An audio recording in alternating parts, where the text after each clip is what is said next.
कागलमध्ये दुर्मिळ कीटकाचा शोध लागलाय। गणेशनगर परिसरात आढळलेल्या या सुरवंटामुळे नागरिकांमध्ये मोठं कुतूहल निर्माण झालंय। प्रथमदर्शी तो विंचू असल्याचा भास झाला, पण तपासाअंती तो टसॉक मॉथ प्रजातीचा सुरवंट असल्याचं समोर येतंय। कागलच्या गणेशनगर परिसरात एक दुर्मिळ असा टसॉक मॉथचा सुरवंट आढळलाय।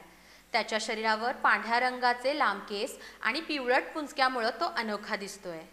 वैज्ञानिक नाव ऑर्गिया लुकोस्टिग्मा असलेल्या या सुरवंटाचं छायाचित्र काढून स्थानिकांनी विकिपीडियावर माहिती तपासली आणि त्याची ओळख पटवली। हा सुरवंट विविध झाडांची पानं खातो, तर पुढील जीवनचक्रात तो पतंगामध्ये रूपांतरित होतो।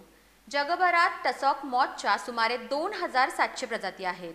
कागलमध्ये दुर्मिळ प्रजाती आढळल्यामुळे इथल्या जैवविविधतेला नवा आयाम मिळाल्याचं वन्यजीव अभ्यासकांनी सांगितलंय।